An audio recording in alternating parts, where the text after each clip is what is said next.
Alors j'ai parlé de la retraite parce que des fois c'est plus sensible que le salaire. Enfin, quoique. Les ouvriers de la dernière heure.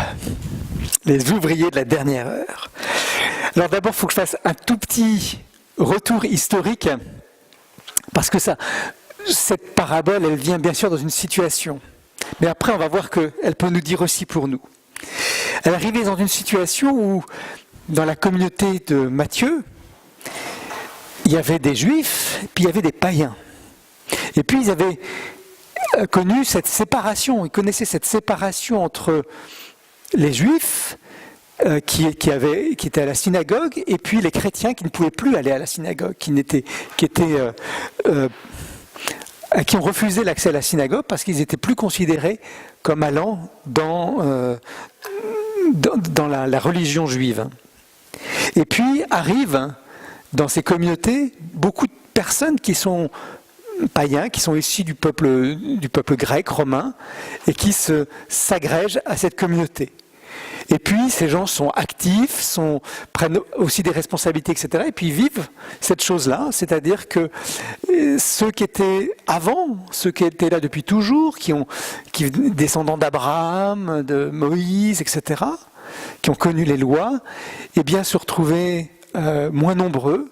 Et puis les nouveaux arrivants, qui venaient à la dernière heure, eh bien, recevaient également pour eux les promesses de Dieu. Donc c'était vraiment dans ce contexte-là. Mais il y a d'autres choses qu'on peut prendre pour nous. Il y a d'autres choses. Je crois qu'on peut faire des parallèles avec nos situations. D'abord avec ce qui se passe dans la société, l'exemple sur la retraite, c'était un petit peu ça. Et puis aussi quelque chose en parallèle avec notre foi. Alors d'abord dans la société. La première des choses, il faut bien le dire, le texte commence dans le royaume des cieux. Donc il nous dit bien que ce n'est pas dans la société des hommes, c'est dans le royaume des cieux. Parce que dans la société des hommes, c'est plus compliqué. Il y a pas longtemps, il y a une votation sur le revenu universel.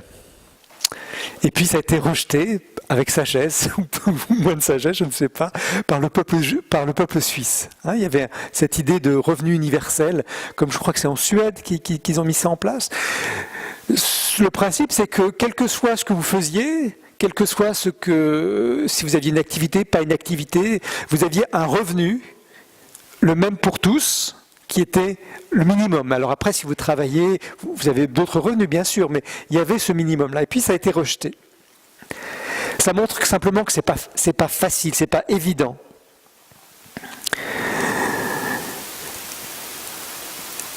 Dans cette parabole, ce qui est donné aux ouvriers, c'est le salaire qui leur est versé, un denier. Ça correspondait aux besoins d'une famille pour vivre, pour manger, pour se loger, se nourrir.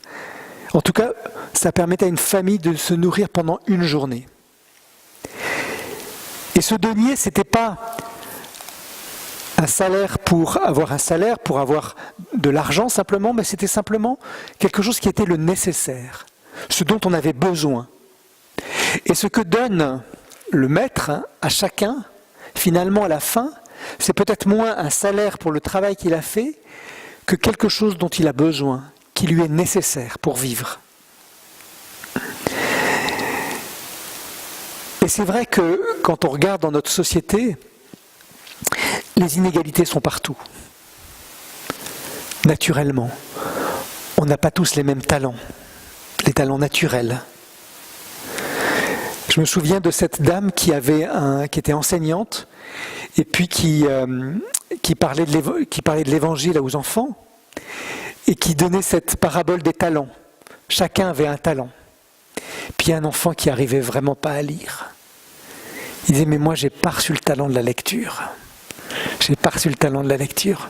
Et c'est vrai que tous les enfants ne sont pas au même niveau. Tous n'ont pas les mêmes facilités. Tout le monde n'est pas né dans le même pays. Et il faut bien le dire, si on est né en Suisse ou si on est en Irak, en Syrie, si on est dans des pays d'Afrique où la famine est présente, on n'a pas du tout les mêmes chances. Pas du tout les mêmes chances. On n'a pas les mêmes capacités physiques, psychologiques pour travailler. Alors, le rendement, le salaire par rapport à ce qu'on a fait, c'est tout à fait naturel. Mais on voit bien qu'il y a autre chose aussi pour corriger ces injustices. Et je crois que c'est pour ça qu'on a notre système social.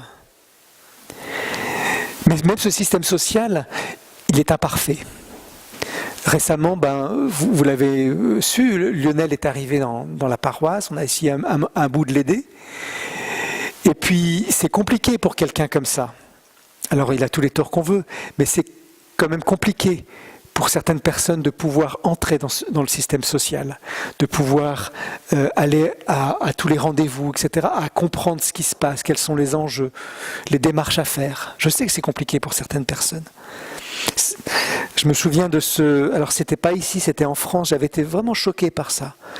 J'avais vu un jeune de 25 ans, alors c'était en France, en Alsace, un Alsacien, français, il avait été vidé de chez sa copine. Il était avec sa copine, il était entre deux types d'études, et puis il s'est retrouvé à la rue. Il est resté un mois dehors, un mois à la rue, avant d'avoir une solution pour trouver un logement, etc. Enfin, pas pour trouver un logement, mais pour trouver une formation, et puis des aides qui lui permettaient d'avoir un logement. On a des systèmes qui sont imparfaits, qui ne répondent pas à tous les besoins. Mais au-delà de ça, il y a quelque chose qui, là, vraiment nous appartient. C'est la question de notre regard. La question de la manière dont nous voyons les autres. Dans la manière dont nous jugeons les autres. Et dans cette parabole, il y a cette question à un moment de Jésus, mais est-ce que vous voyez d'un mauvais œil que je sois bon ? Le mauvais œil. Il nous faut avoir le bon œil, pas le mauvais œil, le bon œil. Arriver à regarder l'autre, pas simplement par rapport à ses capacités, ce qu'il est capable de faire, ce qu'il est capable de donner à la société autour de lui, ce qu'il est capable de faire avec ses mains, avec son intellect, mais aussi regarder par rapport à ses besoins d'être humain, ses besoins d'être pris comme une personne à part entière, le besoin d'être aimé, le besoin d'être considéré, même si on n'a pas de valeur dans la société, on a une valeur importante pour Dieu. Et on a cette égalité de traitement, les uns avec les autres, quels que soient les talents. D'ailleurs, dans cette parabole, il n'est pas question de talent. Il y a peut-être des ouvriers qui sont plus performants que d'autres. Mais quelle que soit l'heure à laquelle on arrive, quelles que soient les performances que l'on a, dans cette parabole, ce qui compte, pour Dieu, pour ce maître, c'est le besoin de chacun. Alors en même temps, cette parabole, elle fait grincer quand même des choses en nous. Parce que, quand même, dans la pensée protestante, je veux dire, ce que nous faisons, ça contribue à la gloire de Dieu dans le monde. Ça, c'est la pensée calviniste. Là, on contribue à la gloire de Dieu par notre travail. Hier, je discutais avec quelqu'un qui me parlait de sushi il y a 100 ans, ou qui me parlait de sa vie. C'était un couple de paysans qui ont travaillé. Elle m'a dit, mais on a commencé à 6 ans. À 6 ans, on commençait à travailler, on faisait les marchés, donc on nettoyait les oignons, on nettoyait les patates, on nettoyait pour le présenter au marché. Et on avait 6 ans. On a travaillé toute notre vie. Elle me disait, mais puis aujourd'hui, j'ai ma petite fille qui a 13 ans ou 14 ans pour lui faire mettre la table ou débarrasser la table, et c'est la croix et la bannière. Vous connaissez? Voilà. Mais quand même, voilà, il y a cette idée de travail, il y a cette idée et puis même les bonnes actions que l'on fait, ça a quand même de la valeur, tout ça.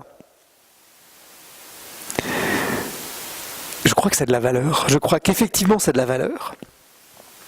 Une vie de dévouement, une vie de foi, une vie au service des autres, c'est quelque chose qui est précieux. Si on en a les capacités, si cela nous est donné, c'est quelque chose d'infiniment précieux. Mais simplement, la parabole, elle veut nous montrer également autre chose. Comme une autre voie, une voie, je dirais, plus excellente. C'est pas que les choses n'ont pas de valeur, ce que nous faisons n'a pas de valeur. C'est des choses précieuses. Mais il y a cette voie d'excellence. Et je voudrais juste voir avec vous comment le maître a embauché ses ouvriers. D'abord pour les premiers qui sont arrivés. Pour les premiers, il y avait un contrat clair. Venez dans ma vigne, vous aurez un denier. La récompense est connue, les choses sont claires. Mais quand même, ils doivent faire un acte de confiance. C'est-à-dire qu'ils doivent croire ce que dit le maître. Il y a cet acte de foi. Mais cette foi, je dirais, un peu encadrée. Celle qui est plus habituelle. Celle avec laquelle nous avons un contrat. Et puis après, le maître revient plusieurs fois. Et puis il va engager d'autres ouvriers à différents moments. Et là, il y a toujours ce contrat. Venez dans ma vigne et je vous donnerai... Ah, c'est plus un denier. Je vous donnerai ce qui est juste. Ce qui est juste. Là, on attend quelque chose du Seigneur, mais on ne sait pas exactement quoi. On attend quelque chose qu'il promet, mais voilà, on n'a pas d'idée précise. Là, ce pas de foi, il est un petit peu plus grand. Il y a une confiance qui s'installe, qui doit s'installer, qui est un peu plus grande. Et puis, il y a nos derniers ouvriers. Là, il n'y a aucun contrat. Là, il n'y a aucune promesse. Venez dans ma vigne. Pourquoi vous êtes là à ne rien faire? Mais parce que personne ne veut de nous. Personne ne nous a engagés.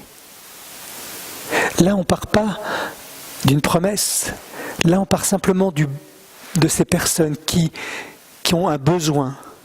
Ces personnes qui sont en souffrance, qui sont comme abandonnées, qui se rendent compte que leur situation, elle n'est pas enviable. Leur situation, ils ont besoin d'être secourus, d'être sauvés. On part de cette réalisation que moi aussi, j'ai besoin de secours.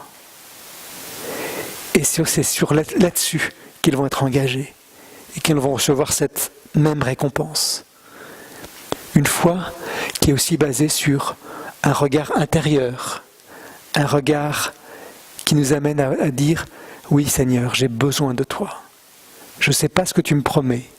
Je ne sais pas ce que tu vas me donner ou pas me donner.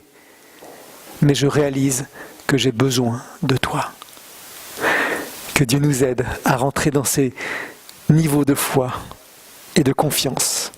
Amen.